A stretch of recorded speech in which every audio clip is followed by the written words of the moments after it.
प्यारे दोस्तों और साथियों, इंडिया में विष्णु अग्रवाल का नमस्कार। कभी कभी न्यूज़पेपर में बड़े अच्छे सुखद समाचार पढ़ने को मिल जाते हैं। मैं आज के टाइम्स ऑफ इंडिया में देख रहा था कि पाकिस्तान में खैबर पख्तूनख्वा प्रोविंस है अफ़गानिस्तान के बॉर्डर के पास।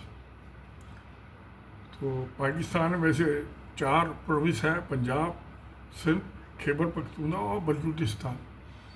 तो खैबर पख्तूनख्वा में उसको केपी भी बोलते हैं। वहाँ एक सिख गुरपाल सिंह प्रोविंशियल असेंबली के लिए इलेक्ट हुए हैं।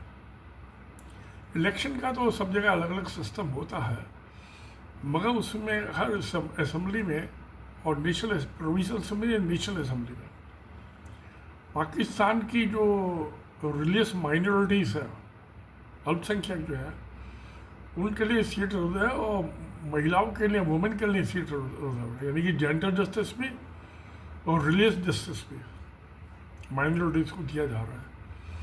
तो बड़ी अच्छी बात है। तकरीबन ये मिसाल में 30-35 साल से चल रहा है। तो जो पाकिस्तान का कॉन्स्टिट्यूशन का आर्टिकल 51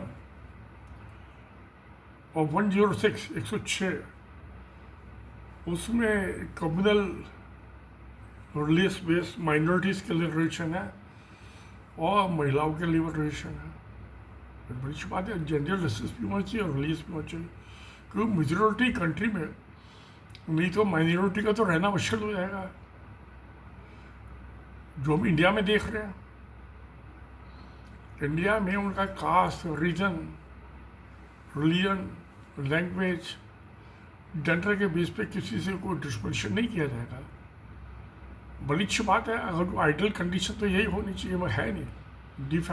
डी जोट तो है, डी फैक्टो नहीं है।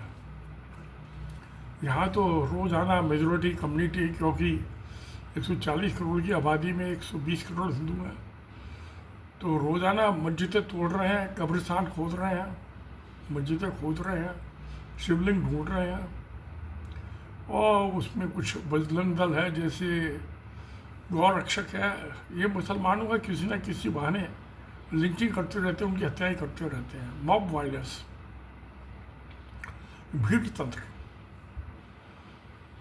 पाकिस्तान में पॉसिबल नहीं है ये, क्योंकि वहाँ 366 टोटल सीटें वहाँ की नेशनल असेंबली में, उसमें से 266 का डायरेक्ट इलेक्शन होता है और 60 सीटें औरतों के लिए रिजर्व हैं और 10 सीटें जो है रिलीजियस माइनॉरिटीज़ के लिए रिजर्व है। तो ये बड़ी अच्छी बात होना चाहिए। अब जैसे इसमें औरतों के लिए है प्रोविंस में, जैसे पंजाब में 66 सीटें रिजर्व हैं, सिंध में 29, खैबर पख्तूनख्वा 22 और बलूचिस्तान में आबादी थोड़ी सी, वहाँ एक ही सीट रिजर्व है। सीनेट में भी 4 नॉन मुस्लिम्स के लिए सीटें रिजर्व है, 1 ईच फ्रॉम 4 प्रोविंस से एक सीट नॉन मुस्लिम के रिजर्व है सीनेट में भी वहाँ की, और 17 सीटें औरतों के लिए रिजर्व हैं।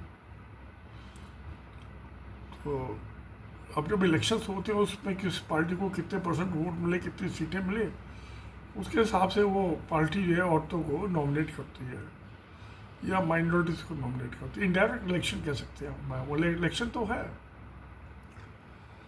अब जैसे ये गुरपाल सिंह का जो सिख है, उनका केपी में इलेक्शन हुआ और शाहिदा वहीद ये महिला है, उनका अनअपोज्ड महिला की सीट पर रक्षा सीट पे। ये होना चाहिए, बड़ी अच्छी बात है। इससे कि किसी भी कंट्री की यूनिटी बनी रहती है, रीजनल और जेंडर जस्टिस। मगर जैसे इंडिया में भी तो इक्वलिटी की बात है कॉन्स्टिट्यूशन में, मगर जो ये लास्ट अमेंडमेंट हुआ था महिलाओं के लिए, वुमेन के लिए, पहले तो ये 93 में हुआ था, ये पंचायतों में, लोकल बॉडीज़ में। महिलाओं के लिए 1/3 रिजर्वेशन हुआ था और बढ़ते बढ़ते 50% हो गया है। तो जेंडर जस्टिस की बात हुई।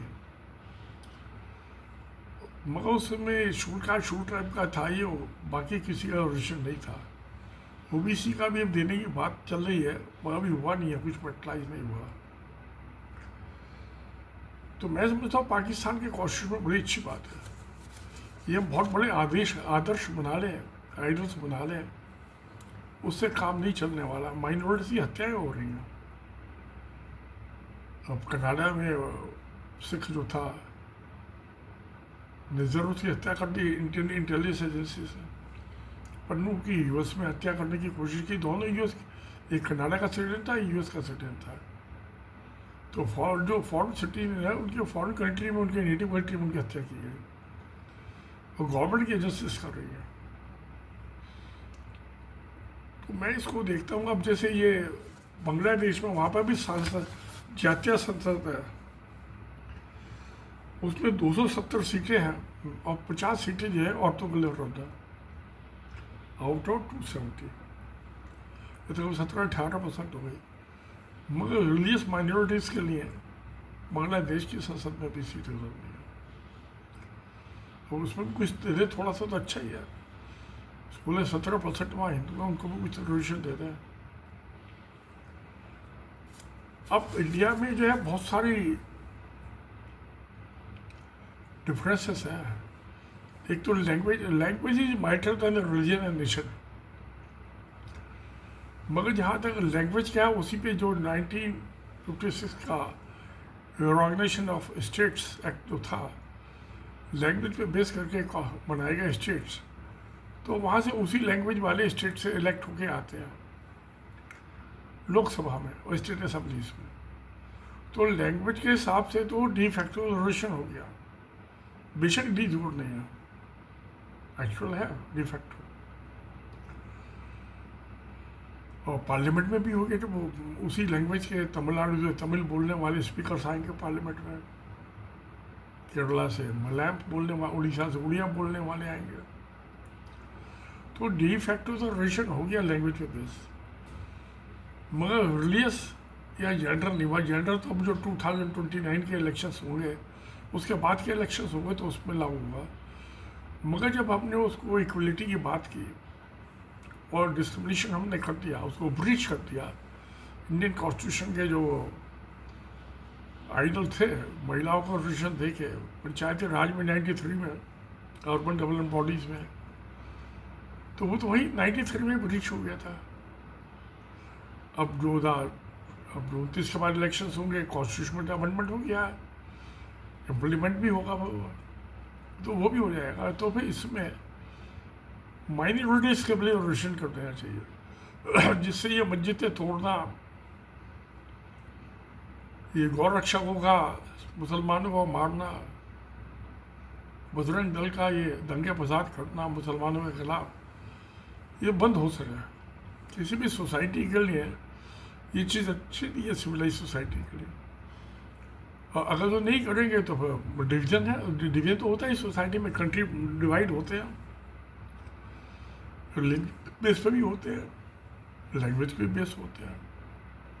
अब जैसे हिंदी थोपने की कोशिश की जा रही है, वही महाराष्ट्र में आजकल चल रहा है दंगा फसाद। हालांकि उसकी जो स्क्रिप्टेड लिपि वो नागरी है, हिंदी की और मराठी दोनों नागरी है। जो गुजरात 1960 में अलग हुआ था बम्बई स्टेट से, उसकी लिपि थी, मराठी की नहीं थी, इसको नागरी अडॉप्ट करनी पड़ी। तो बम्बई स्टेट का रीजन ही जो था वो लैंग्वेज के लिए और स्क्रिप्ट के लिए था। मगर उसके हालांकि स्क्रिप्ट तो सेम है, हिंदी की और मराठी की, उसके बावजूद डिस्प्यूट हो रहे हैं, झगड़े हो रहे हैं। गवर्नमेंट ने एक ऑर्डर इशू किया कि पहली क्लास से हिंदी पढ़ाई जाएगी 3rd लैंग्वेज में, वापस लेना पड़ा। ज़्यादातर आदमी को तो एक ही लैंग्वेज काफ़ी है। जो गांव में किसान है, खेती कर रहा है, कभी गांव से बाहर जाता ही नहीं हो। एक मजदूर है, उसको भी ज़रूरत नहीं है, जो अपने लोकल जिसमें गांव में काम कर रहा है, मजदूरी कर रहा है, कभी महाराष्ट्र से बाहर जाता नहीं है, उसको भी ज़रूरत नहीं है। अब मैं देख रहा था, ये तो मुस्लिम है कंट्री, जो ईरान है, ईरान में Muslim country, Asia majority. Pakistan तो सुन्नी है, बांग्लादेश भी सुन्नी है। उसमें भी वहाँ की जो नेशनल असेंबली है उसमें भी माइनॉरिटीज़ का रिजर्वेशन है। तो वहाँ 290 सीट्स हैं, उसमें आर्मीनियंस जो उनके लिए 2 सीटें उपलब्ध है, माइनॉरिटी है। और सिटीजन्स के लिए 1 सीट, ज्यूस यहूदियों के लिए 1 सीट है, और जोरस्तान जो पारसी उनके लिए 1 सीट उपलब्ध है। और जो सुन्नी मुस्लिम्स हैं उनके लिए 6% सीटें उपलब्ध है। मुस्लिम कंट्री में भी, ईरान में भी और पाकिस्तान में भी और बांग्लादेश में भी। ईरान सुन्नी है, शिया है, और पाकिस्तान और बांग्लादेश सुन्नी है, और सब में रिजर्वेशन है औरतों के लिए। इसलिए वहाँ पे औरतों की हालत ज़्यादा अच्छी है इंडिया के मुकाबले। तो प्यारे दोस्तों, ये अब इसकी मैंने मोटी मोटी बातें बता दी आपको।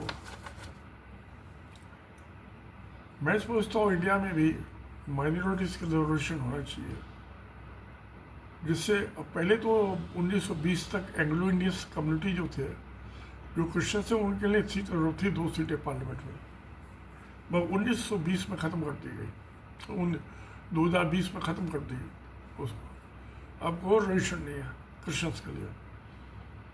नतीजा ये है कि मणिपुर में चर्चें तोड़ी जा रही हैं, क्रिश्चियंस का मर्डर हो रहा है। मंगलौर में भी कभी जब पेरेंट्स वगैरह टाइम होता है, क्रिश्चियंस में वहाँ दंगे फसाद होते हैं, चर्च तोड़ देते हैं। और मेघालय में भी क्रिसमस के दिन 25 जनवरी 2024 को एक आदमी जाके नारे लगाने लगा, जय श्री राम, चर्च के अंदर प्रेयर के टाइम में।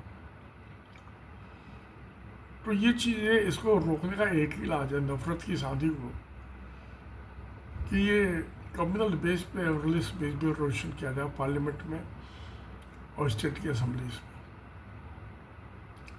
लैंग्वेज काफ़ी नहीं है, लैंग्वेज तो बहुत अच्छी बात है, मगर उसमें रिलीजियस बेस भी होना चाहिए, जिससे सबको ये महसूस होगी भी मैं भी इसमें हिस्सेदार हूँ।